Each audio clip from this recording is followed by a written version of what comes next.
Un cordial saludo para todos nuestros asistentes en este segundo día de este primer Congreso de Discapacidad Cognitiva Intelectual CEDESNID. Invitamos a todos nuestros asistentes a tomar asiento para dar inicio a este segundo día.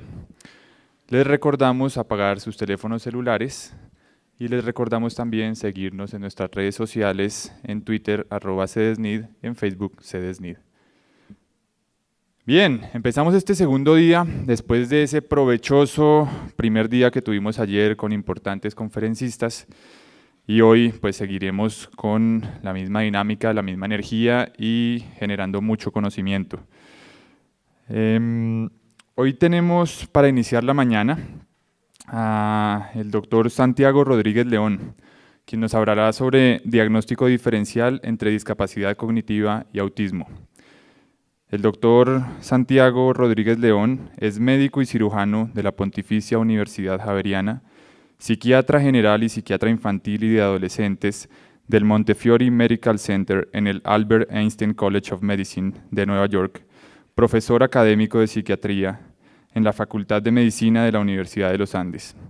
Actualmente trabaja en la Fundación Santa Fe de Bogotá haciendo psiquiatría de enlace infantil y de adolescentes y hace consulta privada. Les recuerdo, antes de darle la palabra al doctor Santiago, que tienen los formatos para hacer preguntas que serán respondidas después de esta conferencia por el doctor Santiago, pues él tendrá que abandonar el espacio, y posteriormente tendremos un espacio de preguntas para los siguientes 3 conferencistas antes de la hora del almuerzo. Doctor Santiago.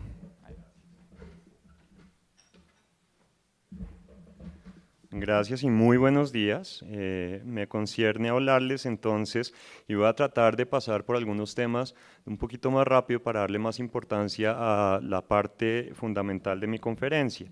Nuevamente me enorgullece mucho poder estar acá con ustedes y les agradezco entonces tener en cuenta que como no voy a estar al final en el panel, pueden hacer un par de preguntas, pues tengo que cumplir con mis funciones de profesor en la Universidad de los Andes y dictar una charla ahorita a las 10 de la mañana. Bueno, vamos a hablar entonces de los trastornos del neurodesarrollo, haciendo énfasis en la discapacidad cognitiva y el diagnóstico diferencial con el autismo. Quería empezar la charla de forma muy rápida y no voy a pasar mucho tiempo en detalle en las siguientes tablas que ustedes van a ver, en solamente hacer énfasis de cómo lo que nosotros consideramos lo esperado en el desarrollo se basa en una observación a través de muchos años y una descripción clínica que inició probablemente con curiosidades científicas y académicas de padres en sus propios hijos y cómo esto se fue estandarizando para lograr hablar de cuáles son los hitos del desarrollo que se espera que tenga cada uno de los niños de acuerdo a su edad. Entonces en esta tabla podemos ver que hay, diferentes ítems como el ítem motor, el lenguaje, la visión y la audición y lo social, y cómo eso está ya predeterminado para cada una de las edades. Es importante entender, sin embargo, que esto no es un patrón fijo, el cual debieran seguir todos los niños, ¿no? Y que cada uno de nosotros, si preguntáramos o tuviéramos el lujo de mirar hacia atrás, probablemente nos podríamos salir un poquito del estándar en 1 o 2 ítems.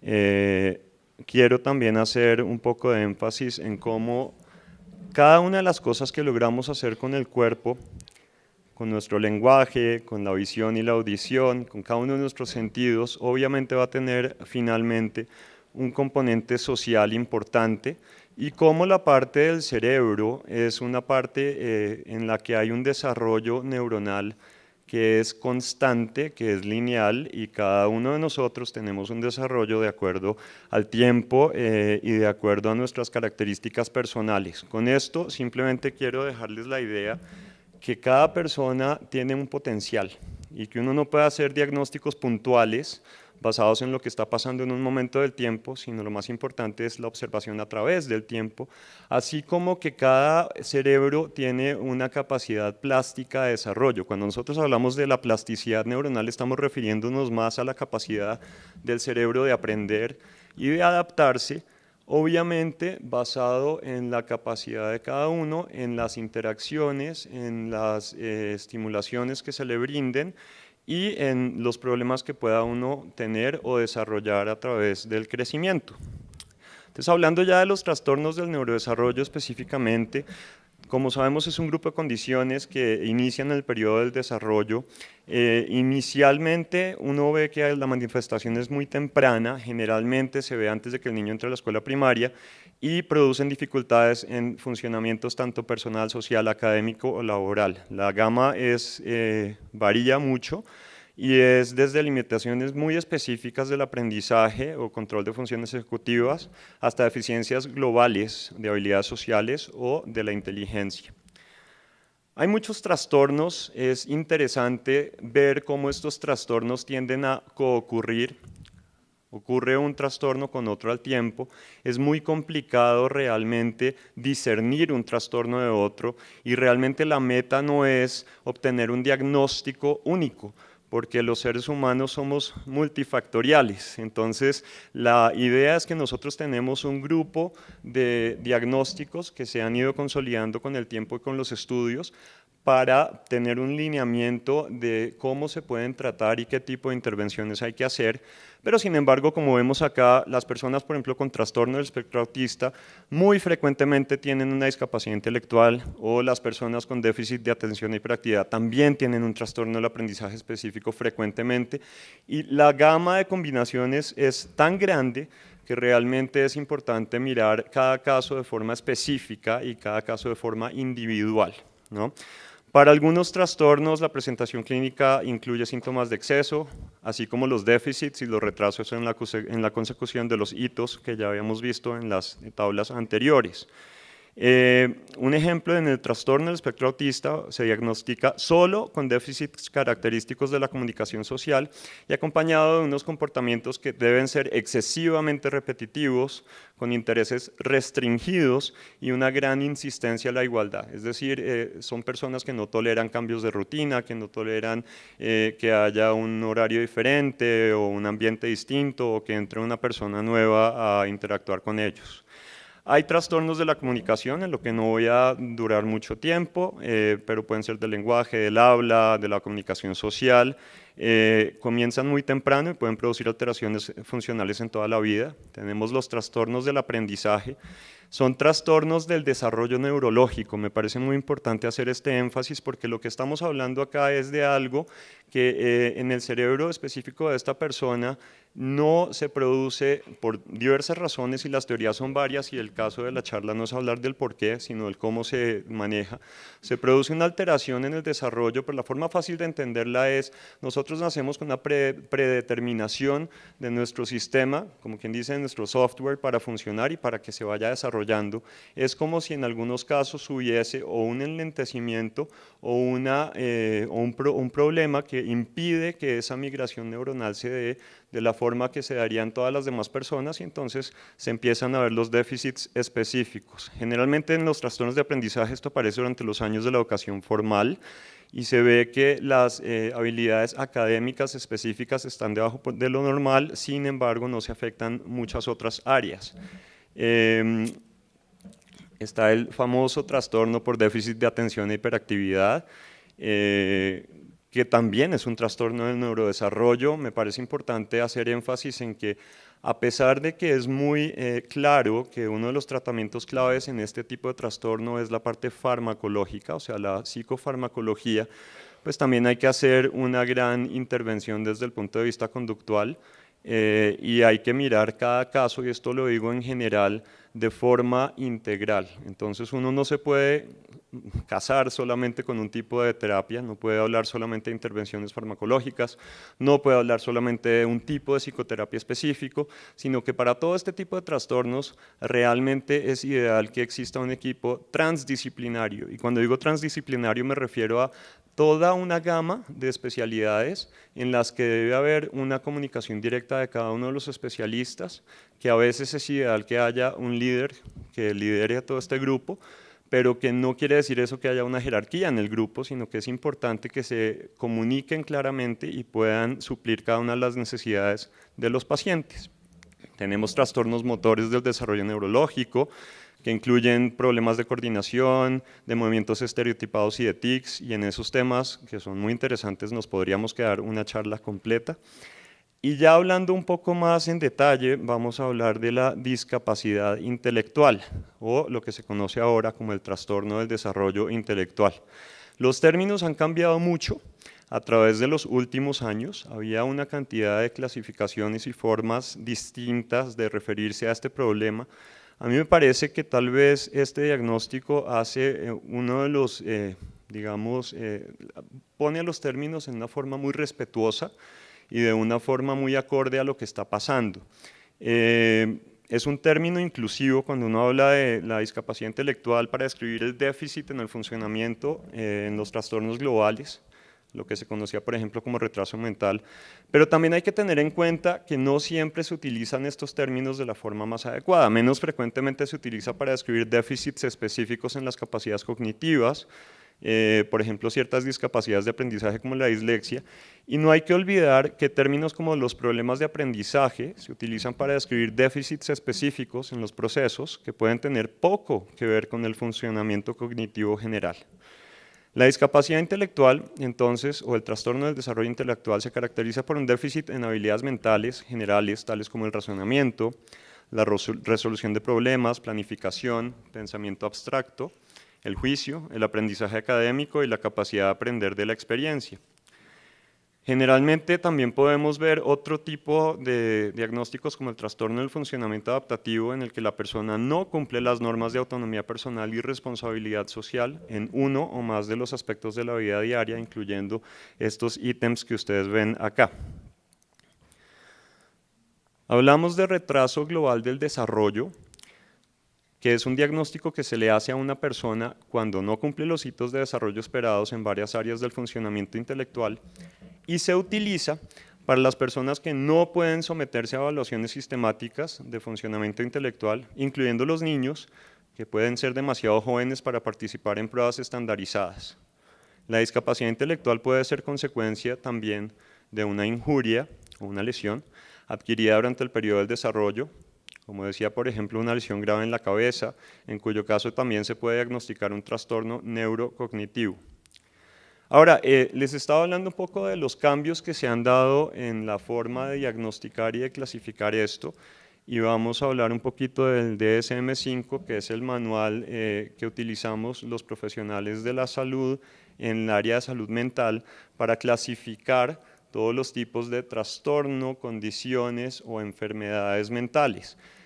Esto empezó a ser relevante hace ya muchas décadas y ha pasado por muchas diferentes revisiones. Cuando yo estudié medicina estábamos todavía en el DSM-4, luego se revisó el DSM-4, últimamente salió el DSM-5 y cada vez que se reúnen paneles de expertos para sacar un nuevo documento, se revisan los diagnósticos que o no son tan claros o por algún motivo específico no están cumpliéndole una función adecuada al paciente en los servicios clínicos o en lo que implica que se le diagnostique una condición como tal.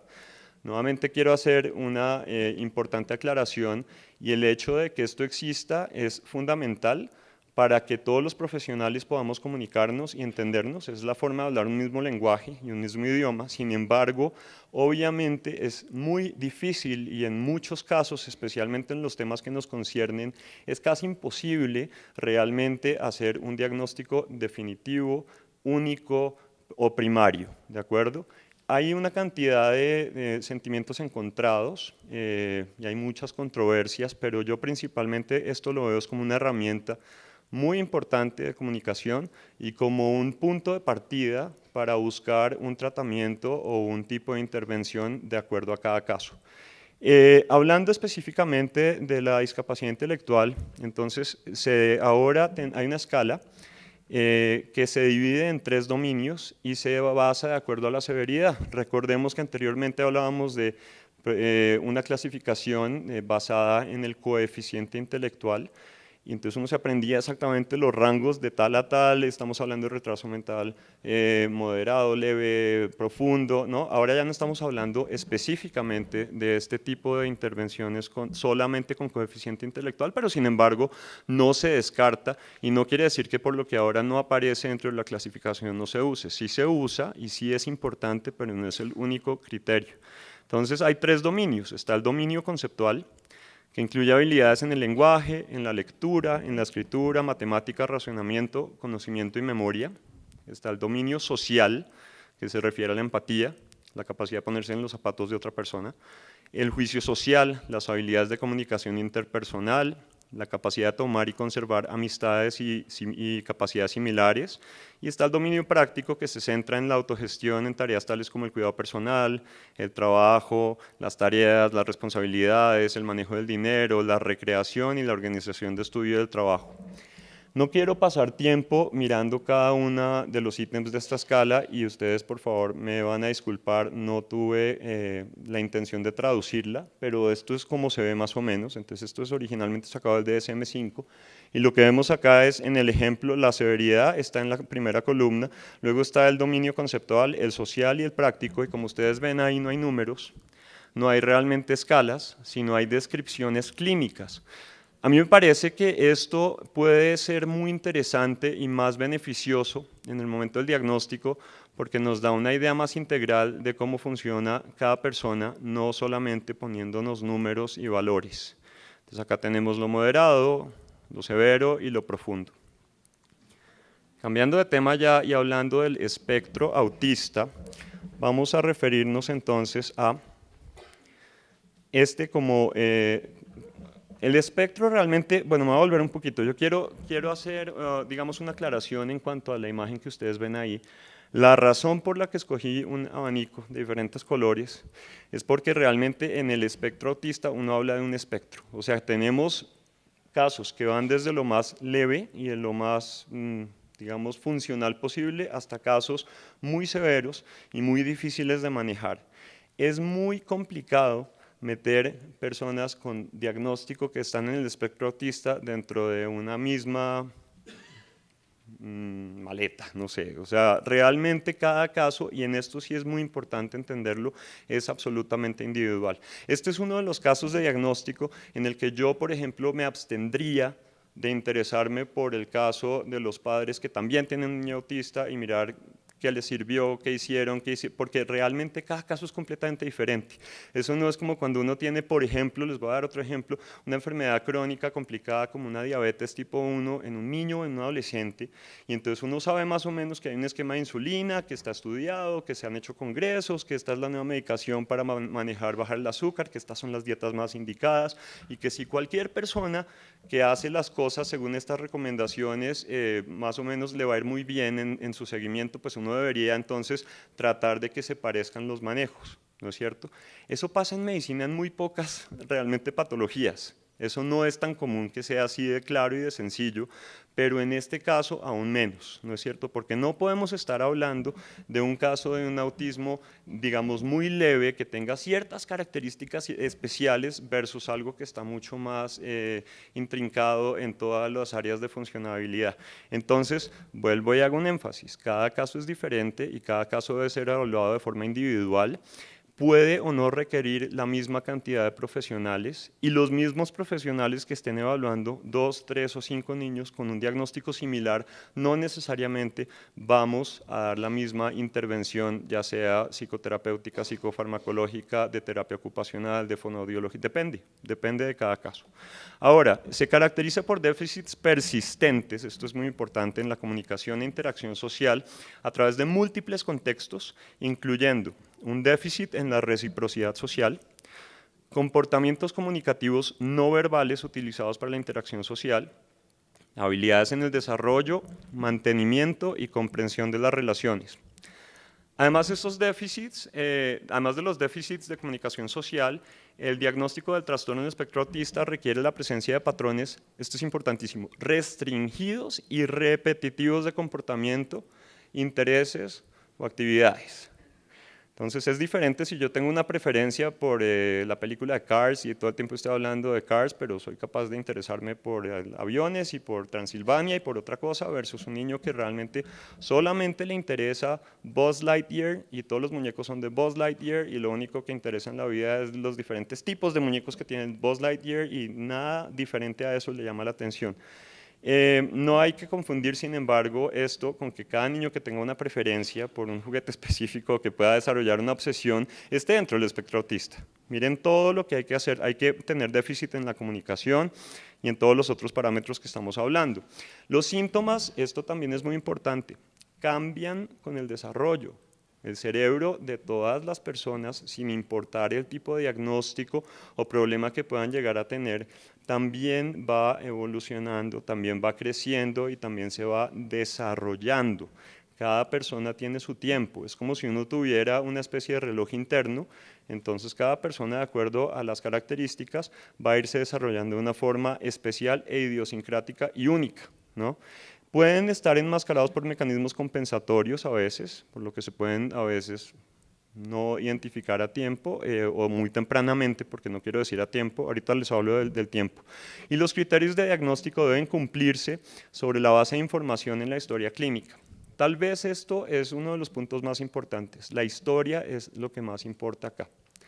Por lo tanto, los padres son los informantes más importantes, porque uno no le puede preguntar al niño muy chiquito que a qué edad empezó a tener un interés por tener una interacción social o no, cuando el niño está muy chiquito, pero los padres sí generalmente se dan cuenta.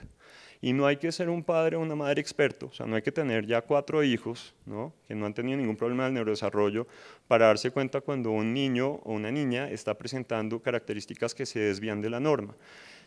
Lo bueno de esto es que generalmente esto promueve la curiosidad para consultar y lo ideal es que cuando esto se haga se pueda desde el principio ya empezar a crear este equipo del que les estaba hablando transdisciplinario, porque no considero que este tipo de diagnósticos deban ser manejados por un solo profesional.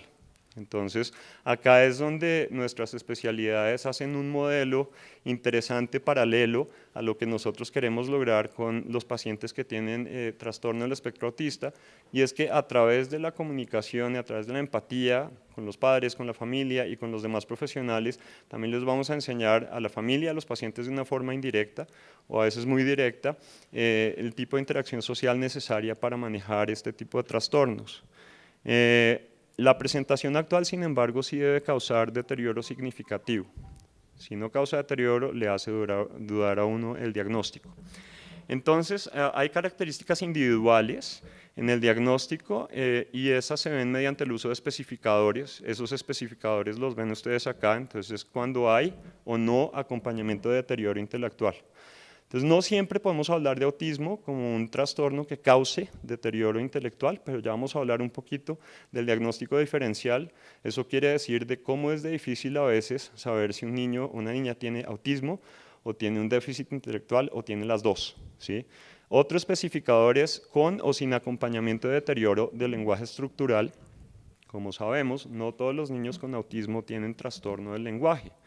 Hay también un subgrupo de niños que tienen un lenguaje incluso increíblemente desarrollado, increíblemente adulto y elocuente, lo que hace que a veces en las primeras instancias del diagnóstico eso incite a la sociedad a felicitar, a estar orgullosos, a estar contentos, y incluso en la consulta pediátrica de 10 minutos el niño está hablando de forma impresionante y pues los padres reciben felicitaciones y realmente sí es un motivo para estar orgullosos, ¿no? Porque es una de las fortalezas que tiene este niño, pero no se debe obviar, sin embargo, que hay otras áreas en las que requiere apoyo, ¿no? Asociado con una condición médica conocida, genética o ambiental o adquirida. Entonces acá es importantísimo tener en cuenta cómo, volviendo a la premisa de que esto no es una cosa única, siempre hay que tener una curiosidad científica adicional y por eso es tan importante el involucrar al personal médico para desde el principio estudiar que no haya alguna causa orgánica, es decir, física, es decir, del cuerpo, que pueda explicar el que esto se esté dando. La buena noticia es que no siempre se encuentra una causa física y orgánica, y digo buena noticia porque esto implica menor necesidad de otro tipo de intervenciones o de otro tipo de preocupaciones a futuro. No implica que haya que hacer una menor intervención con el niño, cada caso es diferente. Y también el otro especificador es que sea asociado con un trastorno del desarrollo neurológico, mental o del comportamiento. Con otro trastorno, perdón, del desarrollo neurológico. Sabemos que este ya es un trastorno del desarrollo neurológico. Entonces, lo que estamos hablando en el cuarto criterio es realmente de la capacidad de hacer un diagnóstico diferencial y de mirar qué tipo de manejo se requiere de acuerdo a eso.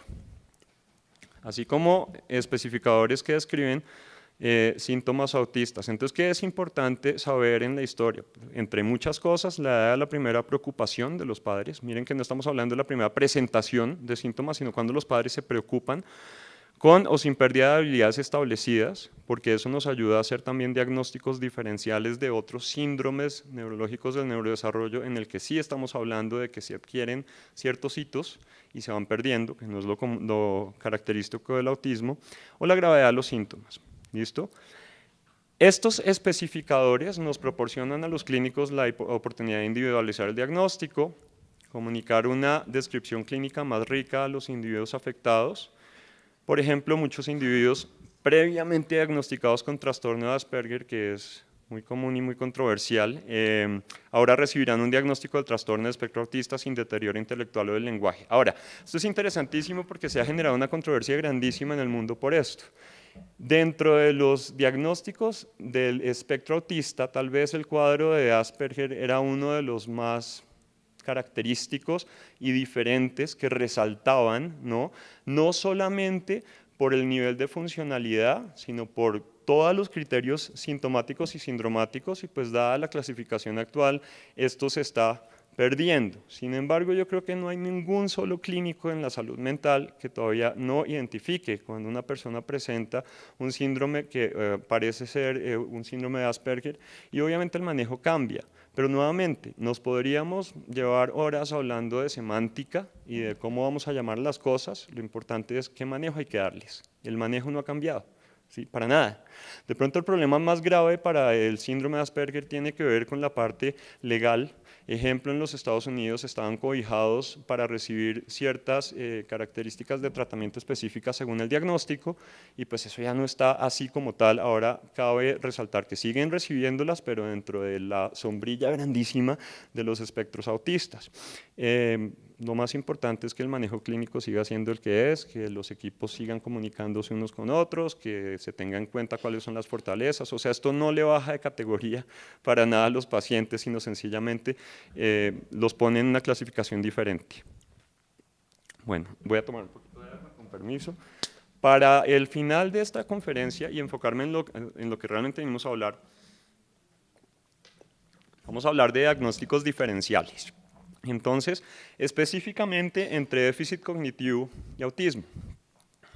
Inicialmente Kanner, hace mucho tiempo, describió la inteligencia de los niños con autismo como normal. Kanner fue el primero que empezó a hablar del autismo como algo que le pareció extremadamente interesante. Hubo muchos tipos de descripciones basadas en eso y notando, digamos, con descripciones clínicas de casos aislados y variados, y no tenía una casuística tan grande, como la tenemos ahora, y no había tantos estudios, daba la impresión de que la mayoría de los niños con autismo pudiesen tener una inteligencia normal basada en los parámetros para comparar las demás inteligencias de las personas. Ahora, esto realmente hoy sabemos que no es una realidad absoluta. Eso no quiere decir que los niños con autismo no sean inteligentes. Quiero que tengan eso muy en cuenta.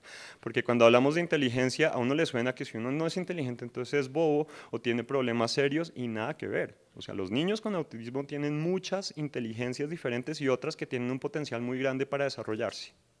Entonces, sí sabemos, sin embargo, que probablemente hasta la mitad de estos niños pueden exhibir algún grado de deficiencia intelectual, ¿no? ¿Qué grado? Depende del caso, y toca saberlo, y toca mirar en qué áreas específicas, porque esto no es tan sencillo como decir la inteligencia se mide por un número punto, sino que ese número depende de muchas cosas y de muchos factores, y la buena noticia es que todos esos factores son factores en los que se pueden trabajar.